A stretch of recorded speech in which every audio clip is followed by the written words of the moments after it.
Welcome to the Rotherham SENDIAS video around options following the local authority decision not to issue an EHC plan. This video will also have an additional focus on the mediation process. So how do you know the local authority have made a decision not to issue an education, health and care plan? Following the EHC needs assessment, the local authority will have to decide if they need to issue an EHC plan or not. They'll do this at around week 16 of the process. The local authority will write to you at around week 16, or more likely you'll receive an email to let you know to log on to the EHC hub as new information will have been added.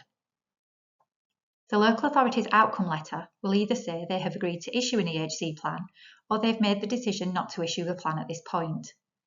The letter should be dated and it should also inform you of your options at this point, including timescales for mediation, appeal, and where to gain impartial information, advice and support. So you've received the local authority's letter refusing to issue an EHC plan. So now what? Take a moment to read the contents of the letter. In Rotherham, the letters usually provide reasons why the plan has been refused at this time. Although there may be additional details or suggestions within the letter, the local authority will have had to make their decision based on the following legal test, where in light of an EHC needs assessment, it is necessary for special educational provision to be made for the child or young person in accordance with an EHC plan, and the local authority must secure that an EHC plan is prepared for the child or young person. You'll find this legal test in the Children and Families Act in section 37. So what are your options at this point? You could accept the outcome. You could consider arranging a time to speak with your school's SENCO. Use the letter as a basis for this discussion, and if there are any other suggestions of support, then discuss this in detail. Think about maintaining and building on the support from the school's graduated response. You can find more about the graduated response from our SENDIAS website, or find further useful details on the SENCO Rotherham website. You could work towards another EHC needs assessment request in the future. The local authority may have refused to issue an EHC plan this time, but there's nothing preventing a future request being submitted once additional work has taken place or once there's additional evidence available to support the legal test.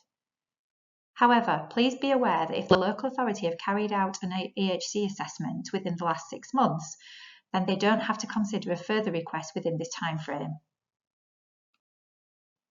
You could request mediation. You could make contact with the mediation company and request a mediation meeting. Contact with the mediation company would have to be made within 2 months from the date of the local authority's decision letter. You can find all their details on the letter and further on in this video too. Finally, you could appeal. You can appeal the local authority's decision and you have 2 months from the date of the local authority's letter or 1 month from the date of the mediation certificate to lodge your appeal. You may wish to take a look at our information on our website, and we also have a YouTube video entitled Things to Consider Before Appealing, before you take this step. The rest of this video will now focus on the mediation process for a refusal to issue an EHC plan. Here's some things to consider before you contact the mediation service. Firstly, consider the legal test for issuing an EHC plan. This is where, in light of an EHC needs assessment, it is necessary for special educational provision to be made for a child or young person in accordance with an EHC plan. The local authority must secure that an EHC plan is prepared for the child or young person. So what do we mean by SEN provision? Special educational provision is provision that is different from or additional to that is normally available to pupils or students of the same age. And for children under 2 years old, it's educational provision of any kind.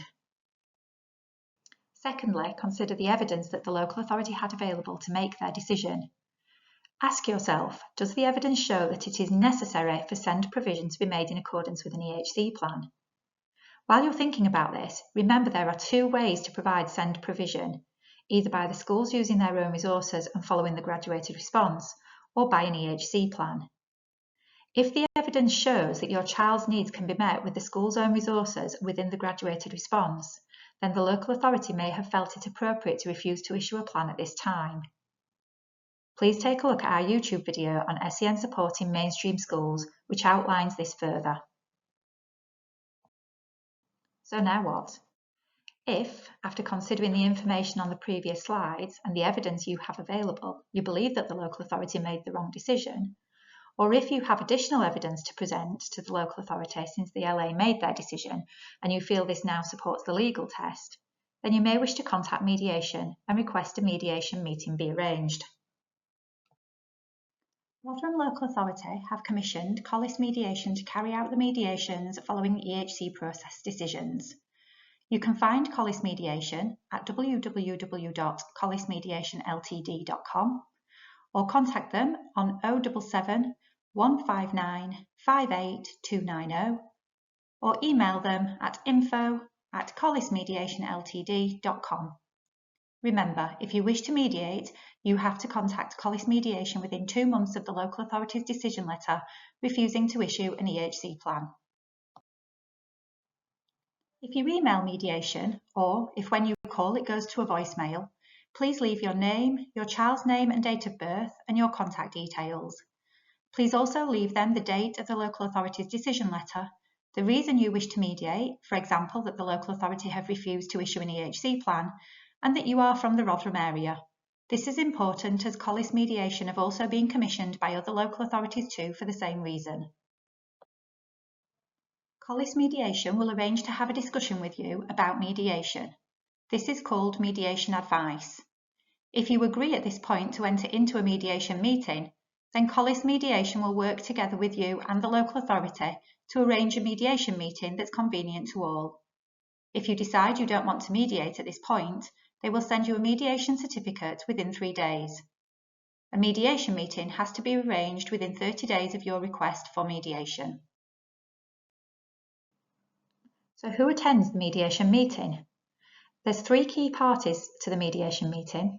Firstly, there's you, or if the mediation is about a young person over the age of 16, the young person would be expected to attend. The local authority. The local authority must send a representative who has decision-making powers. This means they would be able to agree to issue an EHC plan at mediation if the evidence supported the legal test, and the case would not need to be discussed again in panel to make a different decision. There's also the mediator. They're the ones who facilitate the discussions and ensure the meeting runs smoothly. They also capture any agreements in writing and provide a mediation agreement following the meeting. However, you may also feel it's important to have someone to offer you support, or to include your school SENCO or other relevant parties such as educational psychologists or specialist teachers in the discussions too. If you feel this is needed, then please ask the mediator to request this and provide them with the correct contact details. Here's some practical tips to help you prepare for your mediation meeting. Gathering and sharing additional evidence. Since the local authority made their decision not to issue an EHC plan, you may find you've been provided with additional evidence from other services or school. For example, outcomes of health assessments or diagnosis confirmation, which also provides recommendations on the support that would be needed. Reports from other services involved, such as educational psychologists or specialist inclusion teams. Or updated SEN support plans which show the detail of the support that's currently in place and how this may be over the expectation of the graduated response. Your child may have been through other processes too, or experienced exclusions. The letters from such processes may also provide additional evidence. If this is the case, please ensure you share these with the mediator and the designated local authority representative before the mediation meeting takes place. This provides them with the time to read and consider the additional evidence. Familiarise yourself with evidence available and consider this in light of the legal test and the level of support that can and should be available at a graduated response level. Remember, you're aiming to show the support needed is beyond that of a graduated response. Prepare your evidence. You may wish to highlight on copies of reports, not on the originals, all the sections in the evidence that show all the SEND provision that is in place or that has been recommended. This will provide the local authority representative a very visual way of showing your child meets the legal test for an EHC plan being issued. If you don't have copies of your documents, you may wish to pull this information into another document to hand over prior to mediation. An example of this will be on the next slide. You could work together with the school SENCO to get a good understanding of the current support in place from within their own resources. The SENCO may have a provision map which shows this information. and then highlight any provisions that have been suggested in reports but are yet to be implemented, as again this may show that the recommended support is beyond what is expected from the school's own resources. So here's an example of some of the information that you might want to present at mediation. Remember, everything needs to be evidenced. So here you'll see that there is a report that's been referenced, which is the first one is an educational psychology report. And on page 4 of the report, Joe Bloggs, who's the author of the report, who's the educational psychologist, has said that weekly sessions of no less than 20 minutes per session to work on turn-taking activities are to be delivered one-to-one with an adult who he has a positive relationship with. And then the last box says, is this currently in place? And you've just popped yes in there because you can see that on the school's provision map. However, the second point, again from an educational psychology report, says on page 5, there's daily talking partners group work led by a trained adult with no more than 5 other children, and each session is to be for a minimum of 45 minutes. Is this currently in place? No. And then the final one is a speech and language. Page 2, there's daily speech and language therapy delivered one-to-one with a trained speech and language therapist for 30 minutes. And again, you've popped that that is not currently in place by the school. So everything within this document should be pulled from the evidence of the reports that you've got. So I mentioned in a previous slide about working with the SENCO and the SENCO potentially having a provision map showing what's currently in place. Here are 2 examples of what a provision map might look like. So you'll see on the first one that there are a list of provisions and resources, whether they're delivered in a group or an individual basis, and how much per week and who delivers that. So the first one is speaking and listening programme, which is talking partners in a group of 5, and that's supposed to be delivered 4 times a week for 30 minutes by a teaching assistant. In the second example of a provision map, what you'll also see is there is universal provision in there, so information that shows what the school would expect to put in place from their own resources, from the graduated response. But the bottom box on the right hand side shows targeted support, that's additional provision that the school would be needing to pay for above and beyond their own resources. So another practical tip is make notes of any points you wish to discuss in mediation. You may be asked to say a little bit about your child at the beginning of the mediation meeting. If you think you'll feel overwhelmed by this, or you worry your words will fail you, then make some notes in advance. It's good to share some of the positives about your child as well as some of the areas that you're worried about. So here's some practical tips for the actual mediation meeting. Be prepared to both talk but also to listen. All parties will be provided with a time to share their thoughts. This will include the local authority to explain how they made their original decision in the first place. Remember why you're there.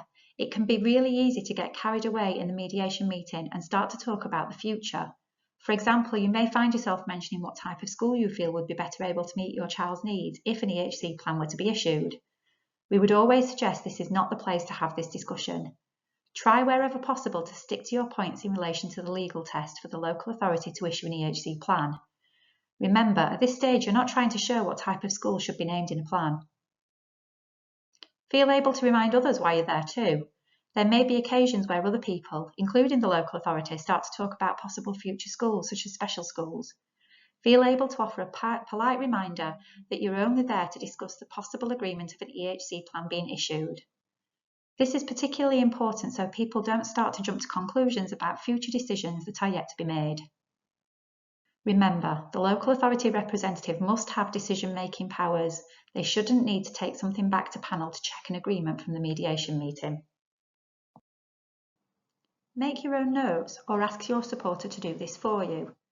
The mediators are skilled in capturing any agreed actions from the discussions that take place. However, it may also be helpful for you to also take a note of anything that anyone has agreed to do. At the end of the meeting, the mediator should go over these with everyone. You may wish to tick them off your own list too as they summarise and offer a polite reminder if you feel some information has been missed. Check agreements are clear and have some timescales attached. All agreements should be clear and have timescales. If this is not the case, then please ask for this to be discussed, agreed and recorded. If there is an agreement to issue an EHC plan at the mediation meeting, the legislation specifies that the local authority shall issue a draft EHC plan within 5 weeks of the agreement and send a copy of the finalised EHC plan to the child's parents or young person within 11 weeks of the agreement. However, this timescale doesn't apply if there has been a written agreement for different timescales as part of the mediation process. So what happens next? If there's been an agreement to issue an EHC plan, this should be clearly recorded along with any other agreements that were made in the mediation meeting. The mediation agreement will then be sent out to you and the local authority. If you've not received this with your mediation certificate, then contact mediation as soon as possible. The mediator must send you a mediation certificate which shows you participated in mediation within 3 working days of the mediation meeting. Your right of appeal, if it's still needed, will now be either 2 months from the local authority's decision or 1 month from the date of the mediation certificate, whichever is the later. We hope you found this information within this video useful, and we wish you well with your future decision making with mediation.